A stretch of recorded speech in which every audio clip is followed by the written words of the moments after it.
Well, thank you all so much for inviting me to speak today. I really appreciate it. And I'm excited to share some of my tips with you. To get started, I thought I would tell you how I got started selling art. In 1999, I started representing my dad. And then I was going to move into the handout because it's not a workshop or a talk without a handout. And I actually asked that they send you this, the top 10 tips for selling art now, to everyone who registered. And if you didn't get that, I'm sure they're happy to send that to you, or you can contact me through my website, danielakfineart.com, and I'd be happy to send it to you after the talk. So in my parents had moved to Santa Fe, New Mexico, so that my father could paint full time, and my mother actually helped him get into a gallery on Canyon Road. It was called New Trends Gallery, owned by Tana Kennedy, a woman artist who was very talented herself. And my father was there for 10 years. He sold an average of 2 paintings a month every month for 10 years. And then when Tana passed away, the gallery changed hands and he lost his gallery. So he was very despondent over losing that representation. And my mother one day called me and said, I don't know what I'm going to do. Bob lost his gallery. Do you know anybody you think would be interested in buying some art? And at the time, I was a paralegal at a law firm downtown LA. And I said, sure, why don't you send me a portfolio? I brought the portfolio to work and I showed it to a coworker, and she said, wow, I love that painting. I'd like to buy it. So I sold an original painting of my father's to this woman who'd never bought original art before. And then I thought, well, let's do a bigger event, maybe at the house. So we did what I called it was an art party. And I invited neighbors, friends, coworkers, my husband's coworkers, and it was at Christmas time. Well, everyone was happily overserved and nothing sold. And I thought, oh, what have I done? Here I've spent money on framing, and I've, hung art all through the house and nothing sold, and I'm so despondent. And then I thought, wait a minute, what if I follow up with people? Let's see what could happen there. So I started calling people and asking them if they'd be interested in coming back to the house to see the art and show it to them privately. And I made contact with a neighbor, and she said, well, I can come over on New Year's Day. I'm not going to the parade this year, so can I come and bring a friend? And I said, sure. Well, the friend she bought was vice president of a local bank. And while the Rose Parade was going on and all of the galleries in Pasadena were closed, I sold 4 paintings. And I thought, wow, I don't necessarily need a gallery to do this. And within a few weeks, just from following up from that event, I sold 5 more. So I sold 9 paintings in just a few weeks.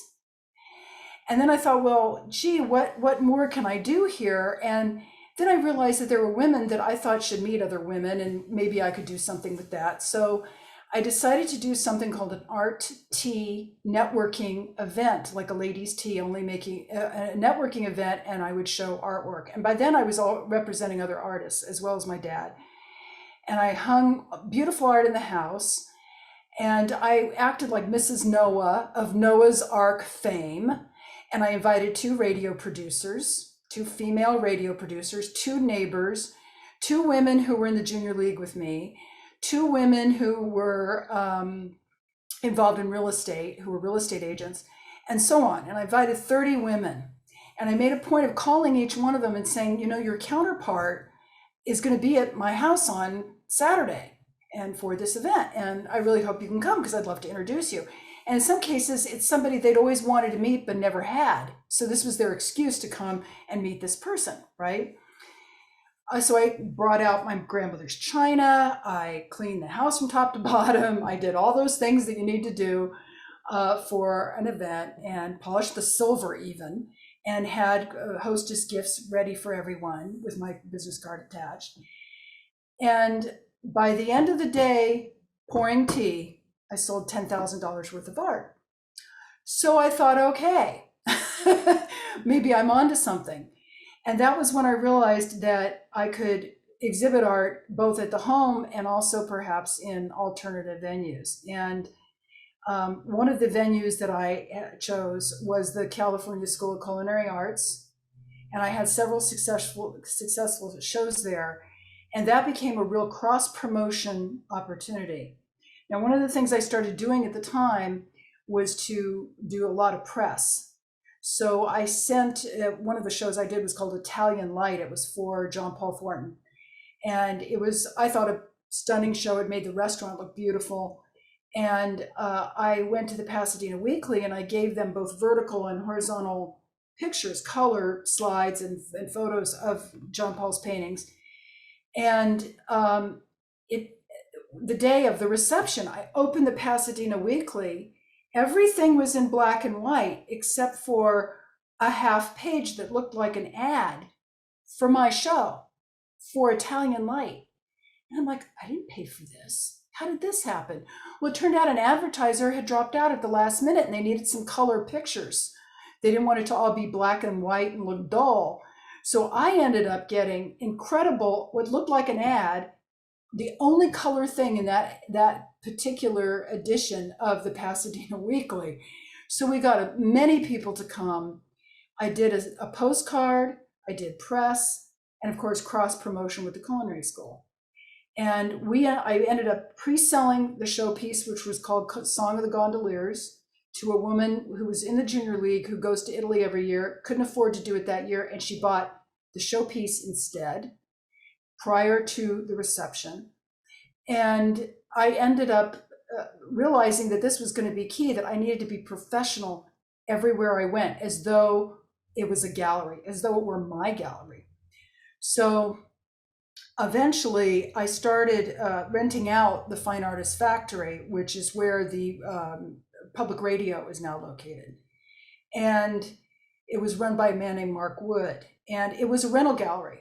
Now at the time, and even now, rental galleries have kind of a bad reputation. You know, you can never, the idea is that you can never get press in a rental gallery. Well, I decided that I was going to do something new and different, and I did press anyway. I sent out press releases and photos, and I managed to convince, I was given 5 minutes with the editor of the Pasadena Star News, where I basically said to him, look, you need to cover this show. And he did. And again, it was actually a John Paul Thornton show celebrating India. And we ended up with a full page spread. Now, this was theoretically not possible, okay? But because I did press and I was really determined to get coverage for the show, I got coverage. Now, why did I think to use that space? The California Art Club had been given the first opportunity to show there. And my feeling was, if the California Art Club is there, then I can be there. And if they're artists who are nationally well-known and award winners, then I know that I can do this with my artists, including my father, who was alive at the time, who's still living. So that later on, I showed in alternative venues at real estate offices and restaurants and so on. And it eventually led me to, I was invited to join the Women's City Club at the Glen House. And I told the manager there, after being a member for a while, I said, you know, if the California Art Club again had the venue, and I said, if they ever leave, I would love to do shows here, but I'll tell you, I really want to emphasize women-made art. This is the Women's City Club. I'd like to have art by women in the Women's City Club, and I'm not really seeing that right now. So it turned out after a few months of me being a member, they dropped out. So I decided, okay, I'm going to do a show. I'm going to start doing shows. The first show I did was all women artists, and it was really colorful and really dramatic and an absolutely gorgeous show. And again, I did press and I really promoted it in a professional way, and I did postcards. Now, the thing that a lot of people didn't realize about the Women's City Club and the Blinn House, which is no longer in existence, the Women's City Club. The property is now owned by the Pasadena Historical Society. But the Women's City Club was home. It was like the clubhouse for over 40 local organizations. So they were coming in every month. It wasn't just the Women's City Club. So I was getting a lot of people coming in from all these different local groups. And I would make sure to have a postcard out on the front desk. And I would go every Thursday to the club, my club night, right, to the Women's City Club night.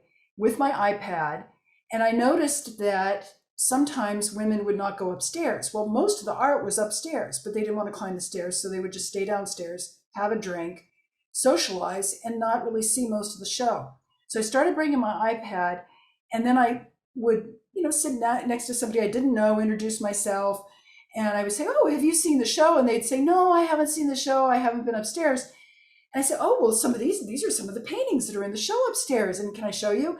And I would put the iPad in the person's hands, in the lady's hands, so that she was literally holding the art in her hands. I ended up selling through the Women's City Club 50 paintings in a little over a year. And because of being at the club, I sold another 16 paintings. So what is that? 66 paintings in a little over a year. And again, I did press for every show that I did. The California Art Club was doing them every 6 months, and I made sure to do shows every 2 to 3 months. I really like doing them with changing seasons, because then it makes it look like wallpaper and people ignore it after a while. So I thought it's much better to do it that way. For every reception, of course, I made sure to do press.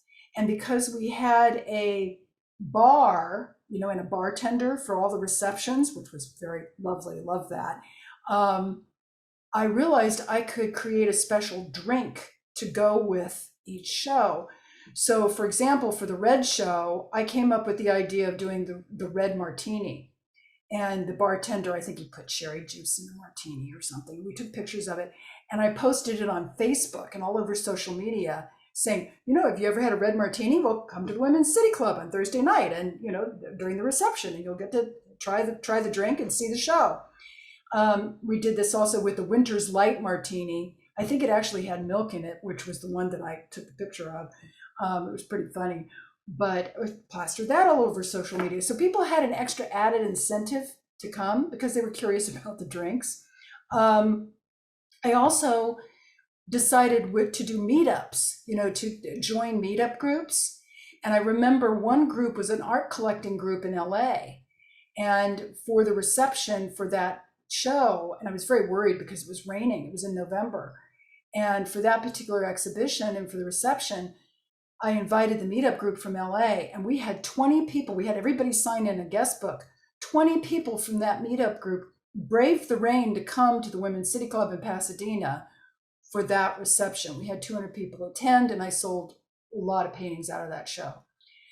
So, you're hearing a common thread here about press, postcards, and cross promotion, and also a lot about using meetups and using innovative techniques for selling art. Again, I don't have a gallery. I've never had a gallery, and I've sold literally now hundreds of paintings and hundreds of artworks. So I thought now I would move on to the top 10, the handout, the handy dandy handout. And Liz and I went through this last week. And number one, I would say, is to have an adequate inventory of artwork available and a website that is clear and shows off your work to best advantage. Sometimes when I look at artist websites, I notice that the photographs of the paintings or the artwork is not very clear, and you really need great photos of your work.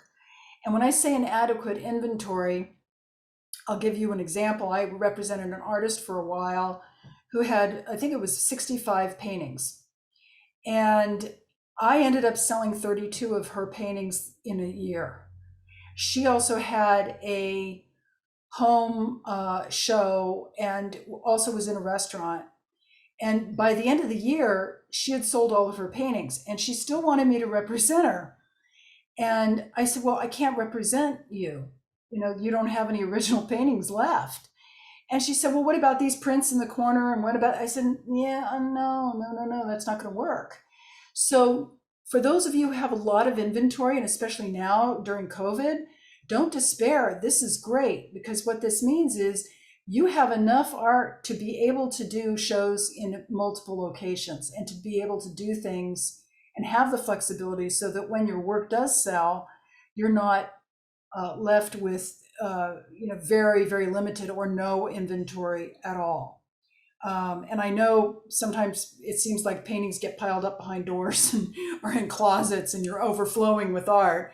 But I happen to think that's a good thing. And in fact, my artists kind of joke with me because I get snoopy, when they go to their studios and I pull things back and I look behind, easels, and I'm always looking at all the work that they have that they've scrolled away.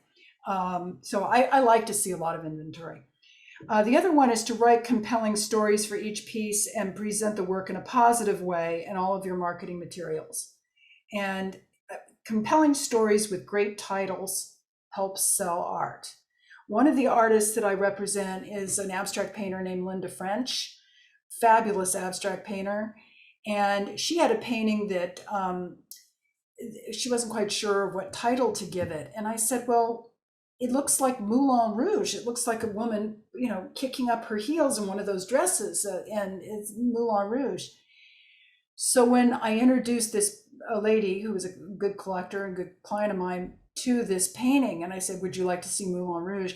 And we went upstairs, and this was a show in her home, and there it was. It was like immediately she fell in love with it. So a great title, just to say painting number 1 or spring fling number 2 or something like that. This is where you can use your imagination to come up with a great title, and highly recommend that. The other one is make sure your prices are competitive with the marketplace. And I actually found in the book I wrote, and it came out in 2005, before social media, by the way, right as Facebook was being born. But I actually have 7 pricing factors for art. And what I suggest is that you look at all 7 of these. And one of them is the competition. What price are other artists exhibiting in the same geographic area with a similar background, producing work of a similar style in the same medium, commanding for their work? Not what they're asking, but what they're really selling for. Sometimes that's hard to determine. Sales history. At what price have your pieces of a certain size and style sold in the past? So what is your sales history? Name recognition. The more your name gets known, the more your work will be in demand. As it becomes more popular, your prices can rise. So Joni Mitchell, the singer, she's Joni Mitchell. She's also a painter, very talented painter. Well, if her name was not Joni Mitchell, maybe, I don't know, it helps that she is a well-known person for her to sell her work. Size. Are your paintings 5 feet long or 5 inches square? Size matters when pricing art. Even though it may take longer to paint a small piece, one generally cannot command as much for a small piece as for a large one. Beauty. Are your paintings traditionally beautiful, or your artwork traditionally beautiful? Now, the reason why I include this is that I at one time really investigated auctions. And with auctions, they look at this. And there was a story 10 or so years ago of a painting that was unattractive, but by a major impressionist artist. And the auction house in New York had priced it, I think, at $25 million, just because it was painted by a very famous impressionist artist. And this was at a time when corporations were buying paintings like this and investing in art. A lot of corporations do. Nobody bought it. It's called a lot in the auction business. Nobody made any offers, nothing on that lot. They all thought it was way too expensive for what it was, just because it was signed by a famous artist. And they had the provenance. They knew it was painted by this person, by this artist, but it was unattractive. Nobody wanted to buy it. So this also speaks to, presenting your best work too, when you present your work and try to sell it. The economy. If the economy is soft, you might need to re-examine your prices, since art is considered to be a non-essential luxury item. You will need to ask yourself, do you really want your pieces to sell? So one of the things that I find that I encourage artists to do is, if you have a piece that you really love, I mean really, really love, and it's maybe the best thing you think you've ever done, you could do two things. One is that you can use it as a calling card for commission work. The other, in other words, you don't sell it. You use it as a calling card, or you decide to license it and create copies of it and sell that instead of the original. And then finally, available inventory. Some artists produce a very limited number of original pieces, so they price their work very high, and so high that the originals are not often sold. Okay, such artists might wish to explore licensing and publishing so they can keep their originals and make money on reproductions. So those are my seven tips on that. Now, as far as raising prices, I find it's usually friends of yours who never buy art who are telling you to raise your prices. I've heard a lot of artists where this is the case. Oh, it should be $5,000. It should be $6,000. Well, are you really selling at that level? I mean, that's great, but I think that the technique that one of my artists, who I no longer represent, but I thought she was brilliant at this, she would have 3 different price points for 3 different sizes of her work. She had very small pieces, medium-sized pieces, and very large pieces. And actually, there are 4 different price points, 4 different sizes. And what she would do is to put the small pieces into a restaurant. And every 6 months, she would add $25 to the price. And she would put 3 to 5 of these small paintings in this restaurant. And if they sold immediately, she knew that that was a good price. And she kept turning them around and selling those pieces. Then when it started to slow down, she would not raise the prices. She would up the price to $25 for the small pieces and see how fast those would sell. And if they didn't sell at all, then she would know that she needed to go back down to the other price. So she had kind of a range in a sense, but she was also testing the market by doing that. And I thought that was very interesting and very shrewd. So that's another thing. Also on pricing, I think that there are several other factors too. When I, let's say, price my father's work, my father's no longer living. That can affect pricing. His watercolors are $900 to $1,200, unframed, depending on what the subject matter was and how sort of rare it is. And framed, they're anywhere from $1,200 to $1,500 if they're framed. So I kept to that pricing structure. In galleries, they were selling for about $1,500. Okay, so I've kept the framed. So I've kept the prices pretty similar. And because that was a good market, when I've tried to raise things up to $2,000 and $2,500, they have not sold. So do I want to sell art, or do I want the art to sit in a closet forever and ever? Yeah, I want it to sell. So that's another thing to consider. Then think about your buyer. Who is your buyer? What do they need right now? Chances are good that your buyer is an over 35-year-old educated homeowner. Okay, so if you can come up with a list of, think about who your buyers have been, what do they need? What do they like? You might want to kind of think about that as you go to sell your work. I think also putting into place a way to follow up with your buyers and then follow up with them. Embed images into emails, not attach. Embed. When they open the email, there's your painting, there's your artwork, right? Embed images into emails that you send to your previous clients and pitch ideas or present new works to them. Show that you care about helping them find the right art for their home or office. So, 2 stories here. One is, I have had a very good client, and I knew that she supported a hospital. Well, hospitals always have a need for art. My father had created this series of acrylics that were very large acrylics, and it was really a series of northern New Mexico, and the entire series was really spectacular. And I thought this would look amazing in the hospital. So I pitched the idea to this collector. She is an art collector. I did drop the price per painting because it was 15 paintings. So I dropped the price 25% to sell them as a group. And I knew she was a supporter of the hospital. And I attached the images, I embedded the images, and I gave it a few days, and then I called her and followed up with her. We spoke about it, and then a couple of weeks later, she contacted me and she said, well, what if I just bought 10? How much would that be? And then we went back and forth. She ended up buying all 15 paintings and ended up donating 13 of them to the hospital, and she kept 2. Now, you need to check with your CPA, but it's my understanding that when you as an artist donate art to a hospital or to a venue, you can only write off the price of your materials.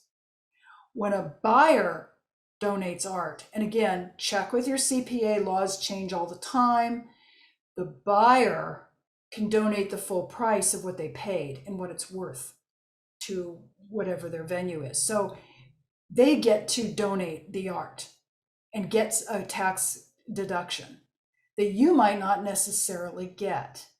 So this is something to think about when you think about donating art. You need to check with your CPA on that. The other thing is when you pitch, it's a good idea to have in mind a venue like I did with this lady who loved this hospital, and keep in mind where you think it might work. The other thing too that you can do, and this is something that Terry Romero Paul, who's a member of your organization, she has done is, I don't know how many of you follow her on Facebook, but she has an app where she has a space and then puts her artwork. It's an app where she can put her artwork into a living room setup, above a couch, that kind of thing. I had an app, and I'm going to be signing up again for this app, where I could take photos of someone's office, their actual office, not a mock-up, their actual space. I would you need to have chairs and a door and so on for reference, right, for size. And then it happened to be my CPA. I then imposed my father's painting of Raymond Avenue in Pasadena with the church, and was able to superimpose it and send that to him via email. And several other paintings, I did the same thing. I had taken pictures of all of his walls in the office, but I included his desk for size. So I had to size everything. And when he saw what it would look like in his office is when he decided he wanted to buy the art. So those apps can work really well. You do have to pay for them. I think, they're anywhere from $6 to $12 a month. But it helps people visualize what your art is going to look like in their home or their office. So I think those are good. I would recommend you, of course, using social media like Facebook, Instagram, Pinterest, YouTube to connect with current and future art buyers. Remember, people cannot buy art they cannot see. So you want to make sure that people can see your work. And when you do invite people, by the way, to events, just sending them one invitation isn't going to be enough. I can't tell you how many times I get invitations from artists where they send something to me one time and they say, see the attached. I'm in a show, see the attached. Yeah, that doesn't really cut it for me. I want the information in the email. I would like to see a sample of their work. I think that a little more effort can be spent. And I would recommend that when you do an event, any kind of event, you're in any kind of an event, and even an online event, send out the initial invitation 2 weeks in advance, send it out again a week in advance, or post it also, send it out 4 days in advance, send it out 2 days in advance. I would recommend at least 4 times. I used to work in law firm marketing. And one of the things that they talked about was it took 9 to 14 contacts before you would land a client. Now, what do I mean by contacts? You meet someone, you get their business cards. That's 1. You then follow up with them and email them, lovely to meet you, right? So that's 2. They say, wow, let's go to lunch. That's 3, right? And so on. 9 to 14 times before they become a client. So when you just send out one invitation or post something once, it's not going to sink in. Okay, people have so much coming at them all the time. It's not going to seep in. So I highly recommend that. And as far as Facebook goes, Facebook, I have sold a lot of art from Facebook specifically. I've been very fortunate with that. And the way that I have done this is that I have joined groups on Facebook, similarly minded groups. And for example, I did decide to go with Fine Art America for some of my father's work. I'm a graduate of UC Berkeley, and so this image of the Campanile, which is a vintage painting from the late 70s, and it's a notebook, right? Well, I post this periodically on the Alumni Association pages for Facebook, and I include a link to Fine Art America so that people who like this can click on it and buy a print, a postcard, a yoga mat, and so on. And I'm increasingly finding that I'm making more and more sales because I'm doing that. And also, of course, my newsletter, I posted in my newsletter. But joining groups, even groups online with Facebook. The other thing too was I sold 4 paintings to a woman in Sacramento because I had posted, I looked up a church. My dad had this painting of a church in San Francisco, and I went to the church's Facebook page, and the church was celebrating one of the priests who was sort of retiring, if you will, and I posted the painting onto their Facebook page. Now, I'm not affiliated with that church, but I thought people might like to see the painting. And immediately I got someone contacting me through Facebook who said, I love that painting. How much is it? And I told her, and she said, well, it's out of my price range, but I'd love to see more in this style. Well, it was my father's watercolors of the Bay Area. I had more available. I sold 4 of his watercolors of the Bay Area to her. And this is how we met, was through Facebook and through me posting an image that related to a topic that interested this particular buyer. So that sort of brings me to number 8, and that is consider licensing your work. Now, the key with licensing like this, like with Fine Art America or one of these other venues, you can't just rely on Fine Art America. You have to do what I just mentioned, and that is your own Facebook, your own Instagram, your own mailing list, and let people know. Really, really important.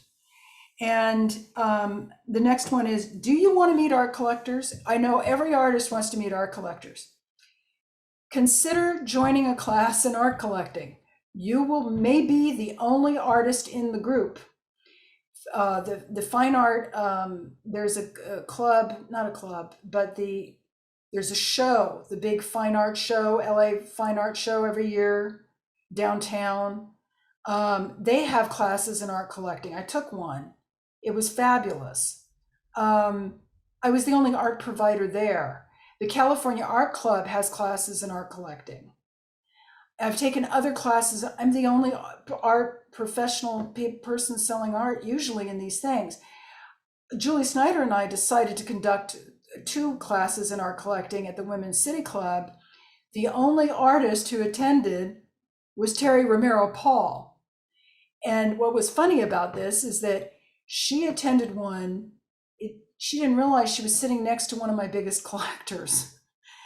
And a few months later, that collector saw one of her paintings on my website and said, oh, that artist, why is that name familiar? I said, you sat next to her during a class in art collecting. And she said, oh, Terry, I know Terry. And she ended up buying that painting. So it really helped that she had already met the artist. So if you want to meet art collectors, take a class in art collecting, right? Or several classes in art collecting. And I would say another thing is, don't be afraid to toot your own horn. Liz and I last week had kind of a preview. You know, we wanted to make sure that I was on track for the talk today.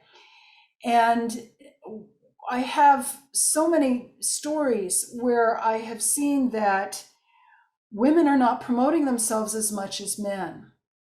I conducted an event at the Women's City Club. It was called Women in Art, and I was the moderator. And there was a curator that from the Norton Simon who came, and Laura Siegel of Siegel Fine Art at the time. She had her gallery in Monrovia. She came. Julie Snyder was on the panel, and I had decided in preparation for that to follow 3 male gallery owners and 3 female gallery owners over a 2-month period. The male gallery owners were emailing me at least twice a week. The women gallery owners were only emailing me twice a month. I thought that was really interesting. Now, that's a small sample. The other thing was, when I gave the presentation, at the end of the presentation, I was really encouraging the women in attendance to promote themselves. And one of the women came up and she kind of looked at the floor and she said, you know, I don't want to bother people. And I said, if you're selling art and you're an artist and you want to make sales, you're going to be bothering people. Okay. They will tell you if they're not interested. They will be more than happy to stop following your email marketing. They'll let you know, but you have that. Yeah, you're going to be bothering people. That's business. I mean, you got to do it. So promoting yourself is just incredibly important. I conduct these feminist museum tours periodically, and I've done several at the Norton Simon, one at the DeYoung in San Francisco was very successful, and one at the Huntington, and I'm hoping to do another one at the Huntington in March. And only 2% of art that we see on average in museums in the United States is art created by women. Now, we make up 51% of the US population, right? We are not in the minority. We're 51% of the US population, and only 2% of the art that you see is art by women on permanent display in museums on average, okay? That has not changed in a very long time. But it got me to thinking, what got those women into the museum? How did their work even get in with the discrimination against women in the arts? And I realized they had one trait in common. Each one of those women had won an award. Each one of those women had been written about in their own time. With Harriet Hosmer, the Zenobia in Chains, she was a sculptor in the mid 1800s. She had her studio in Rome. She was written about by Nathaniel Hawthorne, okay? So when you look at all these women that again, not as many as the men, they were written about, they won awards, they were in competitions. And so this would bring me to one of my recommendations to all of you. Enter competitions, okay? I would recommend for a year, one every 3 months. And something good, kind of juicy, like the Oil Painters of America, if you're an oil painter, American Watercolor Society, something of this nature, because for 2 reasons. One is you may win an award. If you win an award, they will give you free publicity. If you win an award, you can also toot your own horn. You then can write a press release. You can then promote the fact on Facebook and social media that you won an award, right? It makes your work more interesting. It means you're happening, right? I think it's very important. And I don't always get the feeling that a lot of women are doing this, okay? The other thing is when you win an award, make sure some mention of it is on the first page of your website. When I was the moderator of this panel, I made a point of looking up gold medal winner in Google, okay? Gold medal winner, Oil Painters of America. And what I found was this man's name kept popping up. And I'm like, how is this possible? So I went to it was like nobody else on earth had ever won the gold medal for Oil Painters of America. And I thought, well, this is odd. And I went to his website, and on the first page of the website was the gold medal in the corner of the first page of his website. His name, gold medal winner. Then the work that won the gold medal, and his name in the gold medal winner, that he was the gold medal winner. It was mentioned something like 10 times on the first page of his website. Now, a woman had won it the year before. I went to her website. There was no mention of this on the first page of her website. And when you went to another page under her shows and awards and that kind of thing, little teeny mention, gold medal winner, Oil Painters of America. Okay, that is next to tragic. Okay, so when something like this happens, feel free, toot your own horn. You can do this. Okay, so I think I'm ready to open it up to questions now, but I do want to thank you all for this, and also introduce you to my website, DanielakFineArt.com, and it's DanielAKFineArt.com. Currently, I am featuring the work of Terry Romero Paul on the first page of my website. And there's a link to Fine Art America and to my father's work on that page. So take it away, Liz. Okay, thank you. First of all, to everyone who is requesting Margaret's list, I have sent it to everyone who has requested it through email. And, Margaret, one of the things that I know that, well, I'm going to ask you this. Let me get to Jenny's question first. Jenny writes, I do a lot of art fairs and interact with potential buyers who state that they love my work and will even pick out one they particularly like. When I suggest they treat themselves, they always laugh. I say funnier things have happened. I ask if price is the barrier, offer payment plans, but then they just say thank you and walk away. How do you get past that? That's a good one. I would take their information. I wouldn't discount their feelings, because you don't want to say, oh, no, or make light of what they're asking. And I think the key here would be to get their information and then follow up with them, because getting their information will lead you to a greater chance of future sales. And so I think pushing it at the time. Can you read that again of what it was that she was saying to the person? Um, Do you want me to explain it? Yeah, go ahead. Yeah. So they come in the booth and oh, I love your work. I've never seen anything like it. And I will ask them, did you have a favorite? And they might pick out one, and then I said, well, maybe you should treat yourself. They just laugh, and they're just going to walk away. And I say, is the price the problem? I know sometimes, $1,000 is not an impulse purchase or something like that. And oh, no, it's not that. No, it's not that. And then that's just thank you, goodbye. About 90% of people, even who even purchases, will not give emails out anymore. Really? We don't want too much spam, too much email. Don't want to get an email from you. Wow. That has really dropped off in the last 5 years. I mean, like.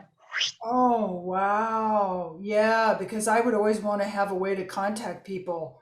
Yep. I mean, otherwise, once they laugh, it's toast. They just walk out. They don't want to know. They just even, Wow. Yeah.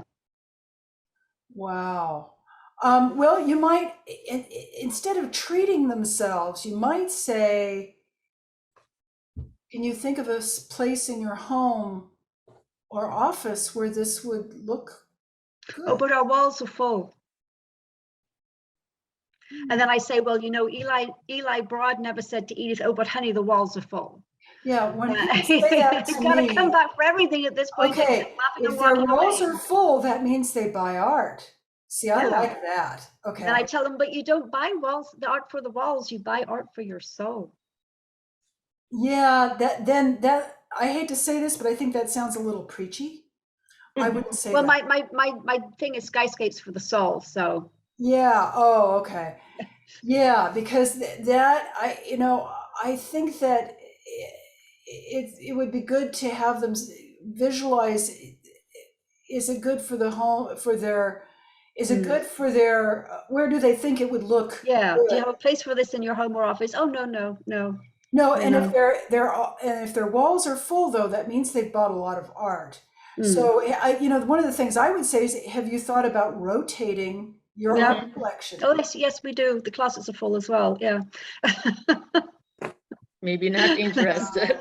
Yeah. Wow.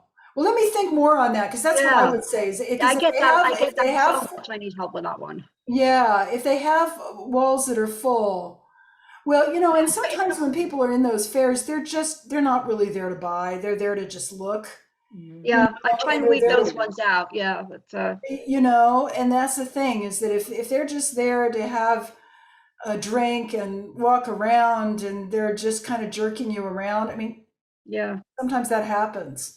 yeah, The other thing too that I a little did too in often. some of those Phantom Gallery shows where I'd have a lot of people come in, which is, I don't know if you know what Phantom Galleries is, but it's vacant storefronts, and they would then open it up once a month for a reception.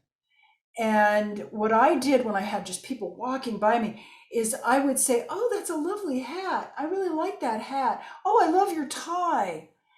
Where did you get that tie again? And I like your jewelry. Wow, that's really nice." And kind of get a little conversation going so that I wasn't like all over them to buy immediately. Um, I think that is establishing a little conversation and getting to know them a little bit. I've got hundreds of icebreakers. So, Yeah. But yeah, sometimes none of them are going to work because people Right. are like that. But I'd invite them anyway to sign in, to your mailing list. And if they don't want it, the email, then ask if they're on Mobile. Facebook and try to get through to them on social media. You know, I mean, that might be another way to go. Next one, Liz. So Michaela asks, is there a style that you find sells more than others? Representational landscapes. And that's actually not just for me, that's around the country. When you look at the biggest selling slice of the pie, of the art pie, right? Representational landscapes. Okay. And I think it's followed by, it used to be still lifes and then Yes, it animal was still art life. portraits, Yeah. of animal people and animals. Mhm. But for years it's been landscapes. Yeah. And Yeah. then, and depending on where you are too, abstract paintings it depends on the community you're in. But I think that landscapes sell more. Okay. Yep. Nancy Lawrence asks, I've never figured out how to promote my work on Pinterest. Is it a site for promoting one's own work or that of others? I think both. Um, I have dabbled with Pinterest. People have said that it's a good one because the images stay up. It's Mm. not like Instagram where it's constantly, kind of feeding this way. It'll stay up in a group and the interface is different. And so I like that aspect of it. Mhm. Some artists have been very successful with that. One book I would recommend to you guys, and some of the things may have already changed because it's already been a couple of years since this book came out. I liked it, so I did not write it. It's by Corey Huff of The Abundant Artist, and it's called How to Sell Your Art Online. It's by Corey Huff. And you can see I've got a lot of pages pulled back. I'm sure he has something in here about Pinterest and Instagram and Facebook. Things may have changed even from the time that he wrote this, okay? Because things changed so fast. In 1999, I took a class in art marketing in Santa Fe, and the recommendation was people were talking about websites for artists. This weird thing called websites for artists. And the recommendation was don't bother because people want to buy art in person. I went back the following summer, same instructor, took it again. I asked about websites for artists, and the instructor said, "Oh my God, if you don't have a website, you're screwed. You need a website for your artwork." Yeah. So things change that quickly. And even when I wrote my book, A Gallery Without Walls, there's not a word about social media in there. And there was somebody who got online on Amazon and really kind of trashed the book and said, "Well, there's no social media in the book." I wrote it in 2004 and early 2005. Facebook was being born then, remember? It wasn't a viable way to sell anything. It was just being born. There was MySpace, but there wasn't all these other social media sites, you know? Would you ever do an update to your book? I didn't. I was asked to do it by the publisher. By the way, it was not a self-published book. It was one of a series of handbooks published by Constance Smith of Art Network Press. And she was the author of Art Marketing 101, which I think is still a brilliant book about how to sell art. Art Marketing 101 by Constance Smith. And she did update her book several times, and she had a whole series of handbooks. I don't know if she's active anymore, but I was asked to do a new edition and to include social media. And the problem that, as I saw it, was that it was changing so fast that by the time my book came out, and I was offered an advance, another advance to write the book and to do the updated edition. And by then, there were so many other people who had written books and so on about how to sell art online. And I was like, okay, my book, even if I do a new edition, by the time it comes out, it could be out of date. Mm-hmm. And there were all these other books that were already out. And I thought, I want to sell art. I don't want to be writing another book about this. I'd rather be out there. It makes me happy, really very happy, to bear witness to that moment when someone falls in love with a work of art. It really does. And I think people feel that. Mm-hmm. My art collectors and people with whom I deal, they feel that energy from me, and it's hard to convey that online. No, I'm trying, but it's hard to convey that online, Yeah. Ellen, I'll come back to your question in a second. Does an art, this is from Michaela Kelly Hughes, does an art representative take the same percentage as a gallery? Well, it depends. Galleries in New York take 50% from what I understand. Okay. They do here too. I don't. For me, it's anywhere from 30 to 40%, depending on whether it's commission and who's done the work. And, it's kind of a variety of factors. Mainly because when I do a show, like at the Women's City Club, I was paying a crew to install those paintings. There were 40 to 50 paintings in every show. I was paying for the reception. I was doing all the publicity. So I was doing everything, and I had to pay dues every month to the club. So I had a lot of expenses, and the club then also wanted a percentage. So that's why it works that way. Mm-hmm. But it depends on the art rep. I mean, everybody is going to charge something different. And I even heard that there were a few galleries in New York that were taking 60% now. I would never dream of doing that. So it depends on who you're dealing with, I think.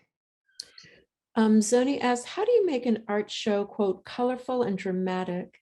Any suggestions on positioning, colors, titles, or messages? Zoni, maybe you want to clarify that. Well, I like for me, I like to have our art that kind of talks to each other, so that paintings that are sort of similar or have something to say to each other are situated in such a way that they can, I don't know, it's just a vibe that I have. In the Fine Artist Factory, one of the things I noticed was when you came into the Fine Artist Factory, there'd be a big wall, and people would, for some reason, even though most people are right-handed, they would always go to the left. Mm-hmm. There was a smaller wall further in, so it'd be away from the entrance. No matter whose work I put there, my dad's, Linda French's abstracts, John Paul's portrait, didn't matter. I did numerous shows at the Fine Artist Factory. I always sold art on that wall. It was unbelievable. It was the sales wall, And New Trends Gallery, where my dad had his work, same thing. You'd go into the gallery, you'd go to the left. My dad's work was always in this other area away from the entrance. And if his work was on that wall, it would sell. There's a feng shui thing that goes on with this. It's really interesting. True. Same thing with my house. When you come into my house, you come into a little foyer living room. You'd think all the art in the living room. I've got 9-foot ceilings. I've got a beautiful couch. That would be my sales area. Oh, heck no. The sales area is in the dining room where you have to turn around and you're facing the mountains and you get to see on the other side 30 feet of orange formica because I have a 1970s kitchen that looks like something from the Brady Bunch, okay? Right? But one thing I've noticed is like at the Fine Artist Factory, I always position the paintings to be about 55 inches from the floor to the center of the painting. And that seemed to be a good level because if you put the paintings too high, then people are doing this and they don't necessarily sell if they're up too high. If they're too low, then anybody who's tall at all, then they're doing this to look at the art, right? So what I did was I took the average height of the average American man and the average American woman. Most of my buyers are women, and 55 inches from the floor to the center is about where an average woman in the United States, where her eyes are. It's like the supermarket. High level. Yeah. So I hope that answers your question. Yes, definitely. And I was just gonna ask Margaret. So do you think like some of the art clubs would have like you as whoever's featured might have a 1-hour demo or this and that? Do you think those help in the art show?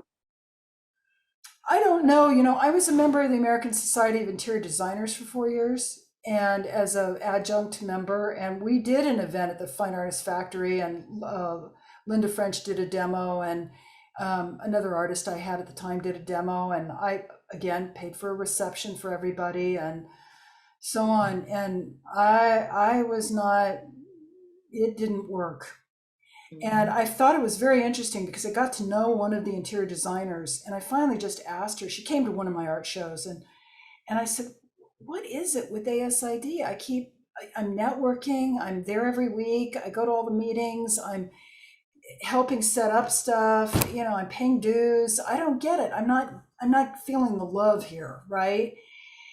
And she said, I'll be honest with you. We don't really, don't tell anybody, but I'm going to tell all of you.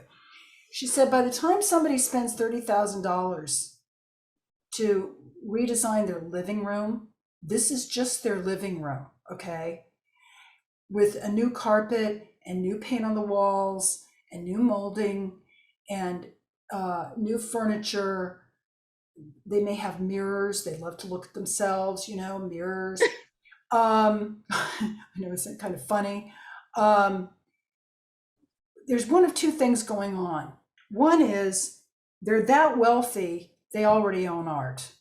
Chances are they already own art. Or if they don't already have an art collection, they're not going to want an interior designer to be the one. They want an art advisor or art rep, or just to go with their own feelings about art, go to art shows and major fairs and things like that, go to galleries. They will want art that reflects their taste. And that's where they draw the line. And in this particular interior designer, she said, the chances of you making serious inroads with that group at that time, this is years ago now, this is at least 10 years ago. So things may have changed, but it didn't work for me. I'll just put it that way. That association did not work for me. So, okay. Jenny said that she went into a small gallery in the San Francisco area where the sales wall was in the bathroom. Yeah, I believe it. Well, you're sitting there for a while, right? Yeah. Ellen Levine is asking, a few years ago, I took a workshop that you and Julie gave. at that time, you were not interested in taking on any additional artists to represent. Is that still the case? I'm looking again, but I have to, I don't have a gallery, and a lot of my venues are gone. The Fine Artist Factory is now National Public Radio, and the venue at the Women's City Club, the club is not available anymore, and so I'm currently looking for space, and We all are. we all are. Yeah. I mean, it's just brutal. You know this in having a group that you're trying to show. So I'm kind of dipping my toe back into that. I mean, ideally, what I had wanted to do in the very beginning was to have 7 artists, and the reason for this is that I wanted to be able to give 1 day a week to each artist and really promote that artist fully. I have 6 artists now, one of whom is my now late father, Robert Stevens, and all the rest are women, by the way. But I thought that would be manageable, because I don't have a gallery. And also I found that with, let's say, the Women's City Club, I was able to work with other artists because it was group shows, where people would submit, and to get in, I would be a judge, and then somebody on the board of directors would be the other judge to get in. So we did it that way, and we opened it up. It wasn't just my artists that showed there. In fact, I think many of you were in my shows, so. Yeah. Ellen says that one group that does sometimes buy art are companies who do staging for realtors. Can you address that? Yeah, there's a place, I want to say it's called Art Pick, but it's almost like a gallery downtown. Yeah, Art Pick is, well, that's in San Fernando. Well, it's in North. Okay. Well, there's a place in downtown LA where they're always you can rent art for shows. And Linda French, my gosh, if you watch Big Bang Theory, you can see Linda French's work in Big Bang Theory, and I think she's sold several through that venue, actually. Yeah, I'm with Art Pick, and I've had hundreds of works in TV shows. Yeah, and sometimes the people will buy the art, and if it gets damaged, somebody has to pay for it. So, yeah, I mean, that can work well. The main thing is one size does not fit all. One size does not fit all with anybody. And, we all want a magic formula, and some things work better than others. And in a way, you won't know that until you try these different, different ways of selling. And I think it was Jenny, who had the outdoor art shows, the booths. You might consider doing something more private, like a tea or something where it's already people about your work, and neighbors and people who know you already, and then do a private event at your home. I live in the middle of nowhere in a low-income area, so the people who have money to buy my artwork don't want to make the 50-mile round trip to come to my place for tea. Oh, I see. Yeah. Okay. All right. Yeah. Well, and then there are also other venues like Saatchi. There's also other venues online. Like there's one online gallery that I would recommend. I think they do tremendous marketing. It's called U Gallery. And it's a man named Alex. And when he first started, I called him, and they're in San Francisco. And I said, what are you doing? I mean, this was new. This was before people started, these online galleries. This was one of the early online galleries. And I really liked him. I liked his thought about how he was going to do this, with artists sending their work directly to the buyer. And he basically acts like a middleman, But he also wanted to do art fairs, and he does. Has booths and does art fairs. His marketing is great. And he also has an interface on his website where you can go to the size, you're interested in the size, or you're interested in a certain kind of framing, or you're interested in a certain color or genre. And you can go through and decide what you like and narrow it down. And he's got a lot of artists that he represents. But I think he does a very, very good job with his online marketing. And marketing in general. And at the end of the conversation, when I met him, I said, well, I'd love to come to your gallery in San Francisco. He said, this is the whole point. I don't really have any art here. It's not that kind of gallery. It's an online gallery. So I tried working with both of those. And in both cases, they some of the requirements are that you go to UPS or FedEx within like 48 hours. Yeah, you have to do it quickly. But if you live more than 50 miles from the UPS, you can charge the customer for that. But seeing as I only live 48 miles from the UPS outlet, I have to eat almost 100-mile round trip every time. Oh, wow. Oh. Yeah. Well, then maybe you up your price a little bit to you know. Then Move. I can't charge $5,000 in the booth. Yeah. Because that was consistent pricing. Yeah. Oh, yeah. And you do want to keep your prices consistent. Yeah. Yeah.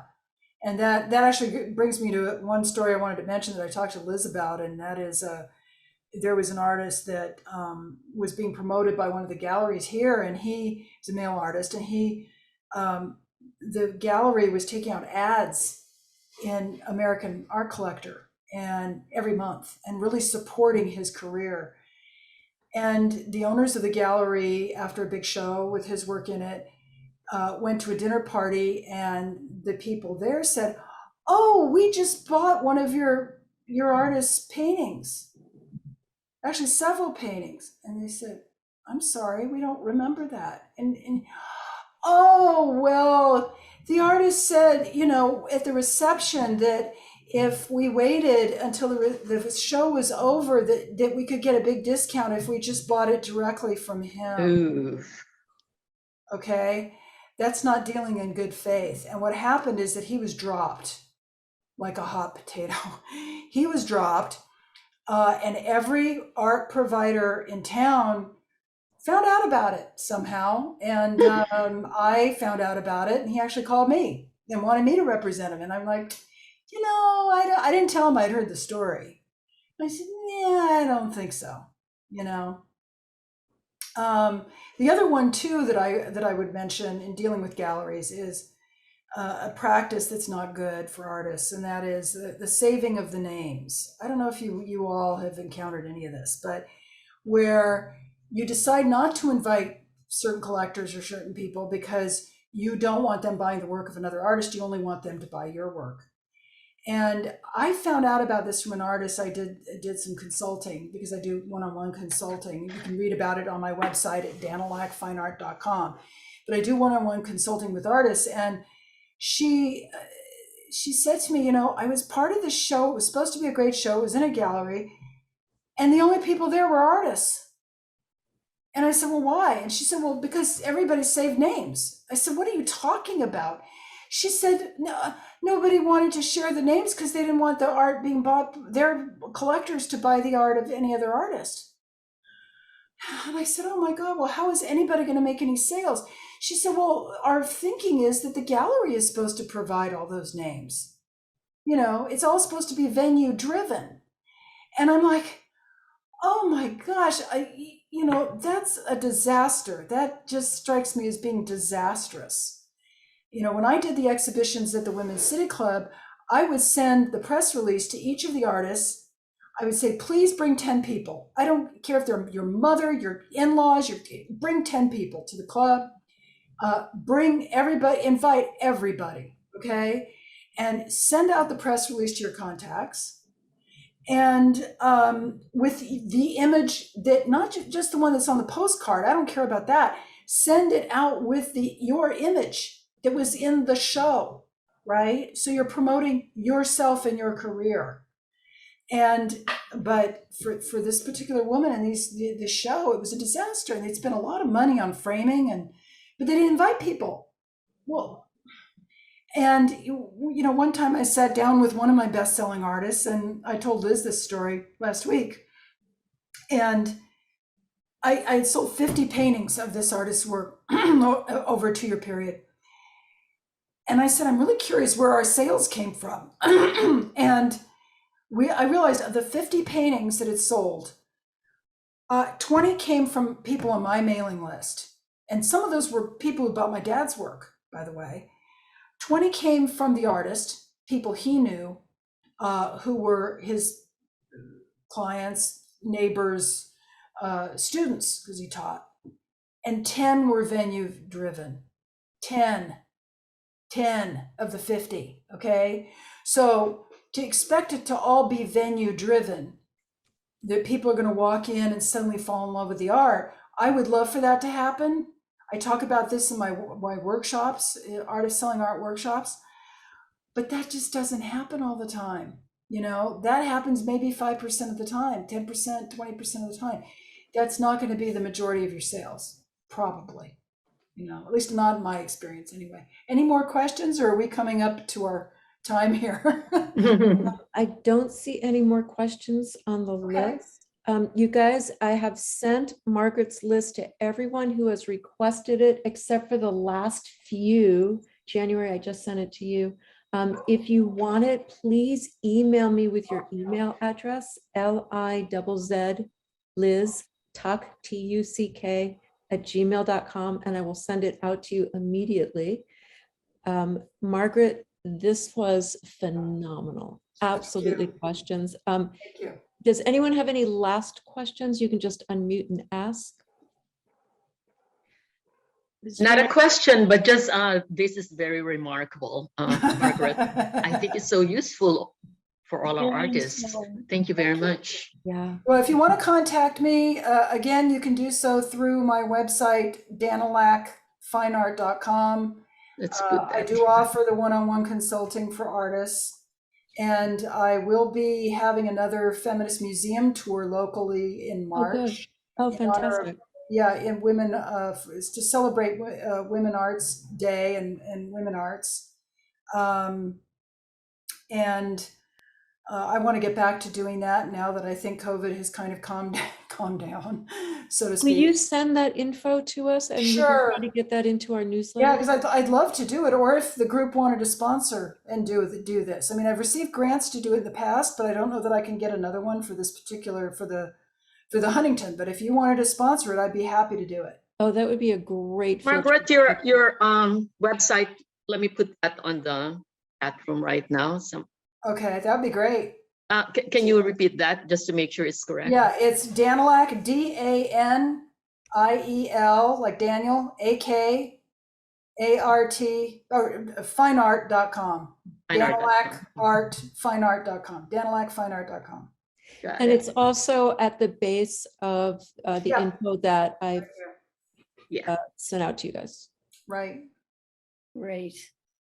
Thank you Margaret. very much. That was Thanks so so much. informative. It was very positive and inspiring. Well, Right. thank you, and it's nice to see you, and to see all of you without masks on. Really. So yeah, looking forward to seeing you all again. Thanks so much. Thank Okay, you. take Bye. care. Bye. Thank you. Bye.